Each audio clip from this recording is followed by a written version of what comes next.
ദൈവനാമത്തിന് മഹത്വം ഉണ്ടാകട്ടെ. പന്തളം അപ്പോസ്തോലിക് മിനിസ്ട്രി മീഡിയയുടെ വചനധ്യാനത്തിലേക്ക് ക്രിസ്തുയേശുവിൻ്റെ ധന്യനാമത്തിൽ ഏവർക്കും സ്വാഗതം.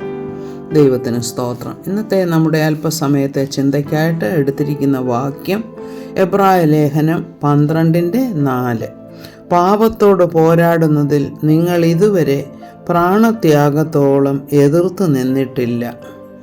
ഇവിടെ നാം മനസ്സിലാക്കേണ്ടത് പാപത്തോട് പോരാടുന്നതിൽ പ്രാണത്യാഗത്തോളം എതിർത്ത് നിൽക്കണം എന്നുള്ള ഒരു കാര്യമാണ്. ഇതിനൊരു ഉദാഹരണമായിട്ട് നമുക്ക് യോസേഫിൻ്റെ ജീവിതത്തെ പരിശോധിക്കാം. യോസേഫ് പൊത്തിഫേറിൻ്റെ വീട്ടിൽ സകല കാര്യങ്ങൾക്കും കാര്യവിചാരകനായിരുന്നു എന്ന് നാം മനസ്സിലാക്കുന്നു. അവിടെ നല്ലൊരു സ്ഥാനമാണ് അദ്ദേഹത്തിനുണ്ടായിരുന്നത്. അത് ഒന്നും അദ്ദേഹത്തിന് വിലക്കിയിട്ടില്ലായിരുന്നു. എല്ലാത്തിലും പൂർണ്ണ സ്വാതന്ത്ര്യവും വളരെയധികം സൗകര്യങ്ങളും എല്ലാം അദ്ദേഹത്തിന് അനുവദിച്ചിരുന്നുവെന്ന് നാം മനസ്സിലാക്കുന്നു. യോസേഫ് നല്ല ചെറുപ്പമായിരുന്നു, സുമുഖനായിരുന്നു, ആരോഗ്യവാനായിരുന്നു. അതുകൊണ്ടാണല്ലോ പൊത്തിഫേറിൻ്റെ ഭാര്യയ്ക്ക് അവൻ്റെ മേലൊരു കണ്ണുണ്ടായിരുന്നത്. അവൾ നിരന്തരമായി അവനെ പ്രലോഭിപ്പിച്ചു കൊണ്ടിരുന്നുവെന്നാണ് നാം മനസ്സിലാക്കുന്നത്. 1-2 ദിവസമല്ല, ദിവസേന അവൾ അവനെ പ്രലോഭിപ്പിച്ചു കൊണ്ടിരുന്നു. എന്തിനാണ്? പാപം ചെയ്യാനായിട്ട്, പാപത്തിലേക്ക് അവനെ വലിച്ചിഴയ്ക്കാനായിട്ട് അവൾ ആവത് ശ്രമിച്ചു. എന്നാൽ യോസേഫ് എന്താണ് പറയുന്നത്? എൻ്റെ ദൈവത്തോട് ഞാൻ പാപം ചെയ്യുകയില്ല, തന്നെയുമല്ല എൻ്റെ യജമാനനോടും ഞാൻ പാപം ചെയ്യുകയില്ല. യോസേഫ് എന്താണ് പറയുന്നത്? നിന്നെ അല്ലാതെ ഒന്നും എൻ്റെ യജമാനൻ എനിക്ക് വിലക്കിയിട്ടില്ല. എനിക്ക് തോന്നുന്നില്ല പൊത്തിഫേർ അങ്ങനെ പറഞ്ഞു കാണുമെന്ന്.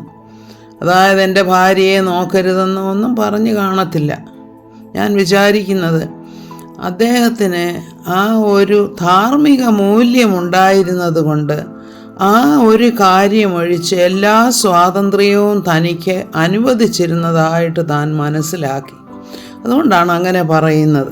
അല്ലാതെ ആരും അങ്ങനെ ഒരു വിലക്ക് കൽപ്പിക്കുകയില്ലല്ലോ. യോസേഫ് എന്താണ് പറയുന്നത്? മനസ്സിലാക്കേണ്ടതായ ഒരു കാര്യമാണ്. നമ്മൾ അവിടെ വായിക്കുന്നുണ്ട്, ജോസേഫിനോട് കൂടെ ദൈവത്തിൻ്റെ ആത്മാവുണ്ടായിരുന്നുവെന്ന്. ദൈവാത്മാവുള്ള ഒരു പുരുഷനായിരുന്നു അവനെന്ന് നാം മനസ്സിലാക്കുന്നു.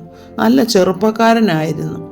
എന്ത് വേണമെങ്കിലും ചെയ്യാനുള്ള സ്വാതന്ത്ര്യവും അവിടെ ഉണ്ടായിരുന്നു. എന്നാൽ ആ പാപത്തിലേക്കൊന്നും വഴുതി വീഴാതെ തന്നെ വിശുദ്ധിയോടെ കാത്തു സൂക്ഷിക്കുവാനായിട്ട് പരിശുദ്ധാത്മാവിൻ്റെ നിയന്ത്രണത്തിൽ സ്വയം വിധേയപ്പെട്ട് ജീവിക്കുന്ന ഒരു ജോസഫിനെയാണ് നമ്മൾ അവിടെ കാണുന്നത്. അതായത് എൻ്റെ ദൈവത്തോട് ഞാൻ പാപം ചെയ്യുകയില്ല എന്നുള്ള ദൃഢ തീരുമാനമാണ് എടുത്തിരുന്നത്. അതുകൊണ്ടാണ് ഒരു പ്രലോഭനത്തിനും വഴങ്ങാതെ താൻ ആ സ്ത്രീയിൽ നിന്നും രക്ഷപ്പെട്ടത്. വേണമെങ്കിൽ അത് ആ സിറ്റുവേഷനെ എക്സ്പ്ലോയിറ്റ് ചെയ്യാമായിരുന്നു. അപ്പോൾ അവളോട് എന്താ പറയുന്നത്? ഞാൻ ഒരിക്കലും ഈ പാപം ചെയ്യുകയില്ല. കാരണം ഇവിടെ എബ്രായലേഖനത്തിൽ പറയുന്ന പോലെ പ്രാണത്യാഗത്തോളം അവൻ ആ പാപത്തോട് എതിർത്ത് നിന്നു എന്ന് നാം മനസ്സിലാക്കുന്നു. കാരണം അവൾ അതുപോലെ സ്വാധീനമുള്ള ഒരു വ്യക്തിയുടെ ഭാര്യയാണ്. അവൾക്ക് ഏത് വിധേനയും ഇവനെ ഉപദ്രവിക്കാമെന്നുള്ളത് അവന് അറിയാമായിരുന്നു. ഒരു പക്ഷേ മരണം വരെ സംഭവിക്കാം എന്നുള്ള ഒരു സാഹചര്യമായിരുന്നു അത്. എന്നിട്ടും ആ പ്രാണത്യാഗത്തോളം മരിക്കാൻ വരെ ജോസേഫ് ഒരുക്കമായിരുന്നു. എന്തിനു വേണ്ടിയിട്ട്? ആ പാപത്തോട് വേർവിട്ട് ജീവിക്കാനായിട്ട്. കാരണം വരാമായിരുന്ന ഏത് സാഹചര്യത്തെയും നേരിടാൻ ദൈവം തനിക്ക് ധൈര്യം തരും, അല്ലെങ്കിൽ ദൈവം എന്നെ നോക്കിക്കൊള്ളും, ഞാൻ എൻ്റെ ദൈവത്തിന് വിധേയപ്പെട്ട് ജീവിക്കേണ്ടവനാണ് എന്നുള്ള ഒരു തീരുമാനമായിരുന്നു യോസേഫിനുണ്ടായിരുന്നത്. അത് എബ്രായ ലേഖന കർത്താവ് പറയുന്നത് എന്താണ് ഇവിടെ? പാപത്തോട് പോരാടുന്നതിൽ നിങ്ങൾ പ്രാണത്യാഗത്തോളം എതിർത്ത് നിൽക്കണം. അതായത് നാം ജീവൻ വരെ കൊടുക്കാനായിട്ട് തയ്യാറായിരിക്കണം പാപത്തോട് പോരാടുന്നതിൽ. ഇതാണ് നമ്മുടെ ക്രിസ്തീയ ജീവിതത്തിലും കർത്താവ് ആഗ്രഹിക്കുന്നത്. ജോസഫ് അങ്ങനെ എതിർത്ത് നിന്നതുകൊണ്ട് കുറേ നാളത്തേക്ക്, കുറേ വർഷത്തേക്ക് അദ്ദേഹത്തിന് കുറേ ബുദ്ധിമുട്ടുകൾ ഒക്കെ ഉണ്ടായി, കാരാഗൃഹത്തിൽ അടയ്ക്കപ്പെട്ടു. എന്നാലും ദൈവം തൻ്റെ വിശുദ്ധിയെ മാനിച്ചു എന്ന് നാം പിന്നീട് മനസ്സിലാക്കുന്നു.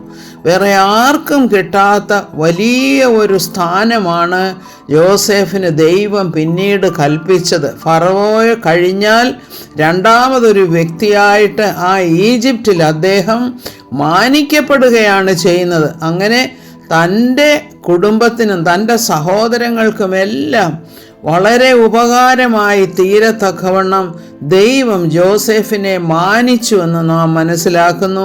ഇത് ദൈവത്തിൻ്റെതായ നടത്തിപ്പിന് കീഴ്പ്പെട്ട് ജീവിക്കുന്നവർക്ക് ദൈവം കൊടുക്കുന്ന പ്രതിഫലമാണ്. വിശുദ്ധിയിൽ ജീവിപ്പാനായിട്ട്, അതായത് നാം വിശുദ്ധിയോടെ ജീവിപ്പാനായിട്ട് ദൈവം നമ്മെ സഹായിക്കട്ടെ എന്ന് പ്രാർത്ഥിക്കുന്നു. സകല മഹത്വവും കർത്താവിന്. ആമേൻ. Praise the Lord.